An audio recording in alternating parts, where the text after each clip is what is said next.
What's up, guys? Max from Good Time Gaming, and today I am doing the bomb Dockyard on one down, solo in stealth.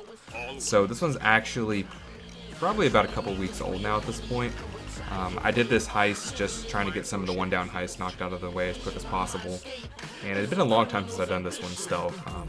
I did it on stealth shortly after this set of heists was released. I did it solo, and there's a video of that on the channel, which I'll probably put in the description box in case you guys want to see the first one of these. But right after I did that video, they released an update for this one where they made it more difficult on Death Wish. They added a bunch more cops and I think maybe some more civilians too.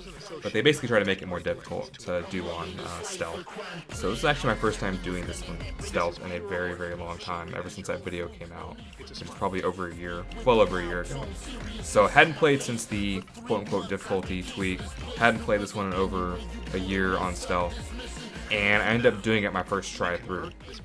One of the things about some of these stealth heists is that it's kind of a pain in the ass to do commentary for it while I'm doing the heist, because one, it's kind of distracting, and then two, if I end up getting caught, well, guess what? The 15, 20 minutes of talking or whatever is now just gone. So I find it to be more enjoyable and a little bit easier for my sanity to do these after the fact. Just kind of like dub it in afterwards, which is what we're doing right now. So in case you guys have never done the bomb Dockyard stealth before, you have to find 2 key cards, and I only know about maybe 3 or 4 spawns for the key cards, which makes it kind of more difficult for me to do this because I don't really know where they are. So I know that they sometimes spawn up on this side, which is what brings me up this way to look. You also have to go to these computers and you have to get the comm frequencies for the Moretta, and there's a few on this side. Most of the computers are on the other side though. There's like a little computer lab area over there that tends to be where they spawn at, the codes. So always making sure to keep an eye on the surroundings, guys. Always turn yourself towards where you expect enemies might be coming from. That way you can see them and then make adjustments in your movement to evade them. And again, using our cat-like reflexes to jump out the window there. A little bit of a Madden play-by-play. If you notice this part, he goes for the run and makes it into cover. He's looking around, making sure he's not going to get intercepted by a guard. Checking his corners. See, he jumps across there like a rabbit, Jim. You know, been a long time since we've seen a movement like that. Kind of like that, you know, like the football commentary. Like he caught the ball. Oh wow, he caught the ball. Isn't that fancy? Thank you for telling me that. I definitely did not notice that the ball was caught by a player. So I killed that guy just to get rid of a civilian. These civilians, in my experience, are more of a pain in the ass than the guards are in this one. And I'm trying to save my kills until later on. For the last little area in case I need to kill some guards there. Making sure to take advantage of the trains. You can open up these trains, the guards won't care that they're open. And it provides a great little way for you to just get a different viewing angle to see where the guards are at. And also just give you a little place to put bodies in, put loot bags in if you're going for loot. It's just very smart to open those up. So again, trying to keep an eye on things around here. Bring out my judge so I can shoot this guy and hopefully make him fly, but he didn't fly. So that was kind of disappointing.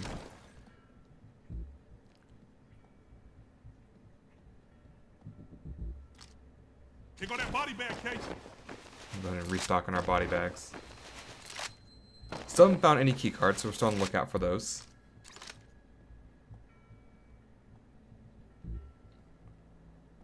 Hey, check out the guard. Always check your corners, ladies and gentlemen. You never know what's going to be around there. Candid camera, everybody.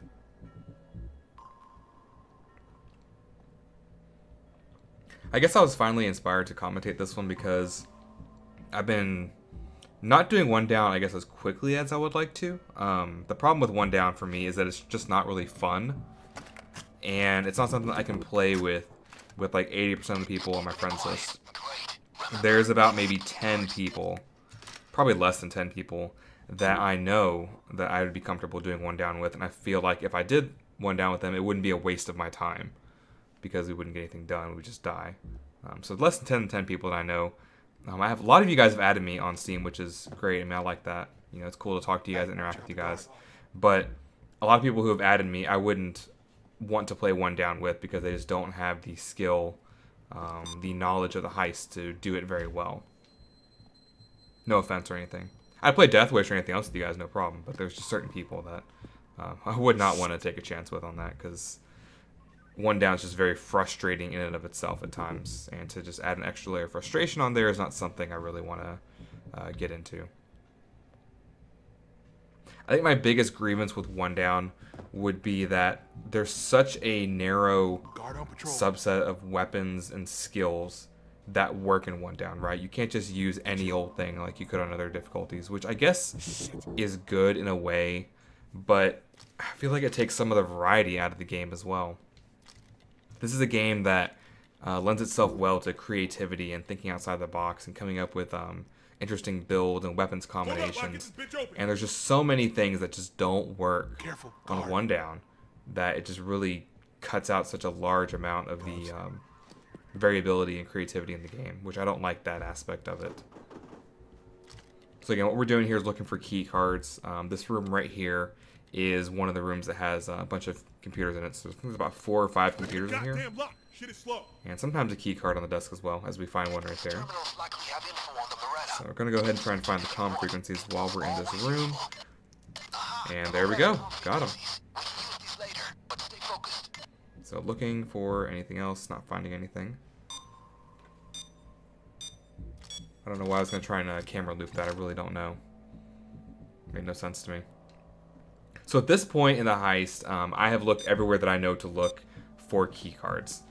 I have a suspicion at this point that maybe one might spawn in that safe up there that was by the comm frequencies, but I'm not 100% sure about that. So at this point, we're just trying to make our way through to the dam over there to put the key card in to both the terminals. That way we can get the next part of the heist going. Cops.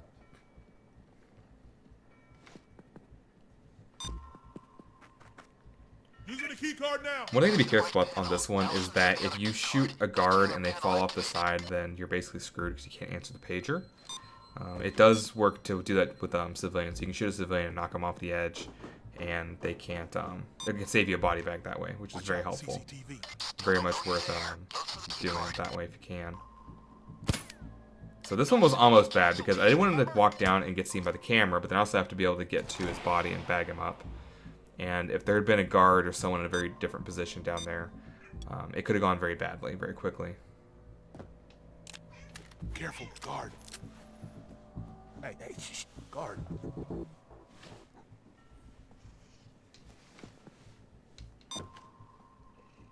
Don't get caught on tape. Hey, check the guard. So I suspect that there might be a key card on that desk there because there's a computer. So computers, key cards, electronics, you know.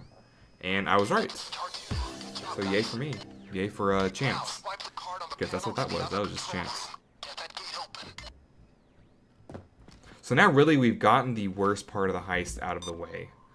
That worst part being that you have to find those key cards and get them to the dam. Getting them to there is relatively easy. They were fortunately pretty close to one another. And also very close to the terminals as well. So that was pretty nice. Alright. We have to go to the comm frequencies.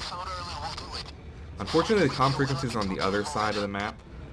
Not impossible to get there. It's not very difficult. But it's going to require me to go outside and, you know, kind of brave the streets to get there, so to speak. If it had been on my side of the map, then it would have been a little bit easier. Personally, I think that side where the comm frequencies are on right now, the side we're heading to, is a little bit easier to evade guards at than the other side. I don't really have any reasoning or rationale I can think of as to why that's the case. It just feels it might be a little bit easier. Maybe the fact that there's these two buildings right here, guards don't go into this one. I don't think they pat into the other one either. So you have 2 whole rooms there that no guards are going to go into.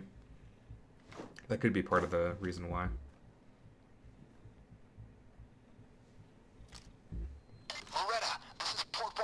So we're calling the captain.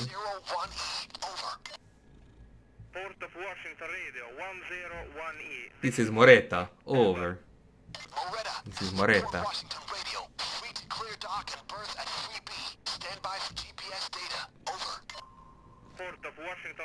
This is Moretta.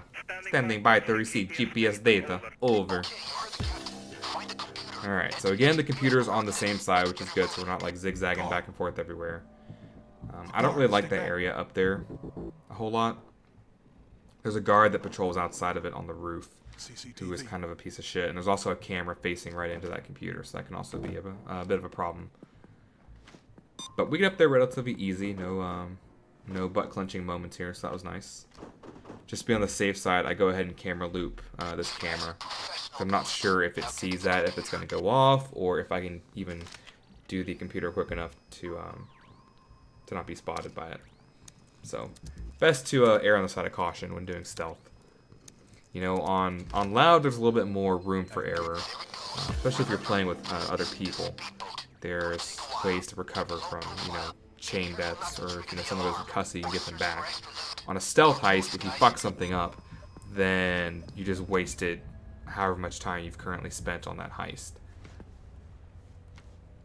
which can be very frustrating. It's not necessarily a reason why I don't enjoy stealth. I mean, I do like stealth. It's just I don't enjoy most of the maps on stealth. I'd rather just shoot things and just, you know, blow shit up than do stealth. I'm good at stealth. I mean, stealth is really not that hard to master in this game. It's very cut and dry. Once you abandon your notions of what stealth should be, you find that it's actually quite a bit easier than what most people realize. Particularly the fact that running tends to be your best form of movement when it comes to stealth heists. Moving very slowly through areas tends to lend itself a little bit better to getting caught versus just like sprinting or doing like the sprint and then gliding through the air. Like you do the sprint, you jump, you crouch. So you still have like your movement from running forward, but then you're also into crouch where you're less likely to be seen. Once you kind of realize that's really how stealth works in this game, it's fairly trivial to do stealth.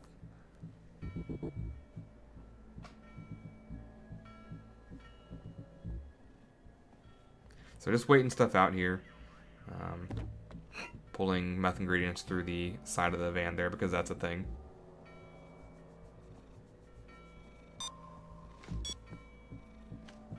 So fun fact here, I almost killed this guy over here. Like I almost go over there to kill him. So I'm thinking like, yeah, I can fuck this guy up. And then I get right around here and I'm like, oh, hello, buddy.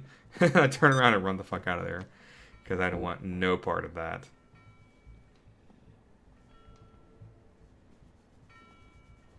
I don't know if you guys can hear a weird noise. It's my cat purring right now. He's sitting up on my lap right now. He wanted some attention.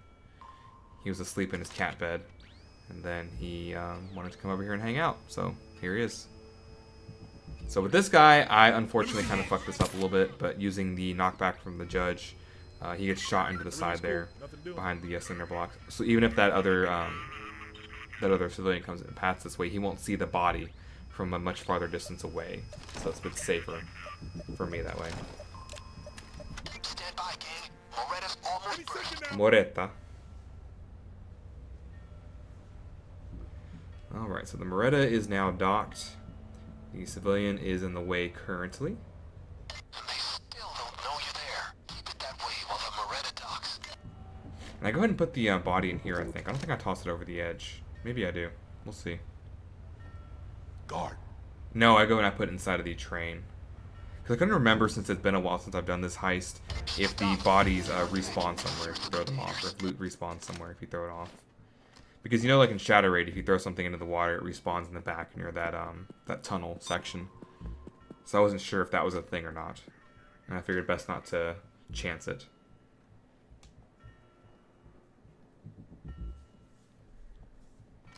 So we're pretty much in the home stretch here at this point. We just have to make it onto the Moretta. The guards will not patrol on the boat itself physically. I do believe the guards can still see the drill. So, oh wait, there's no drill. That's right, never mind. Duh. So never mind, forget that. You just open it right up.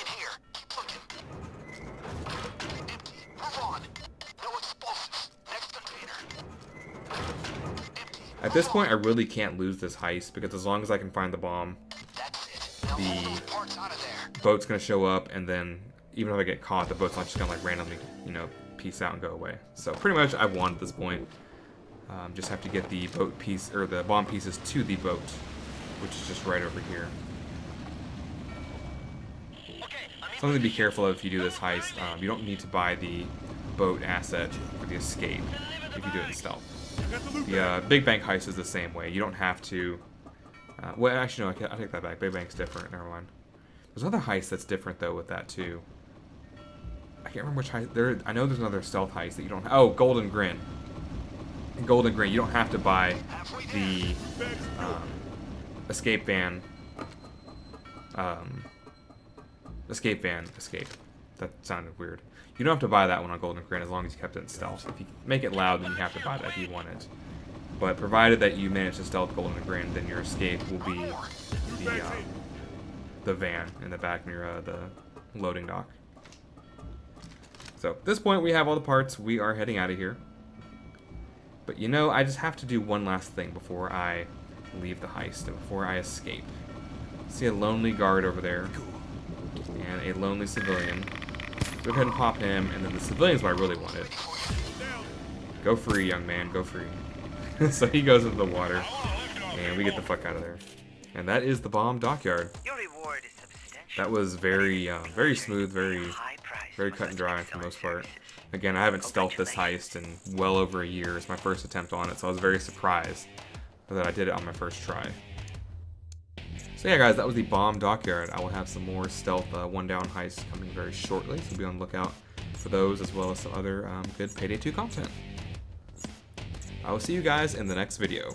This is Axiom the Good Time Gaming. Please don't like, subscribe, and share if you like anything you saw here today. And remember to always have a good time gaming.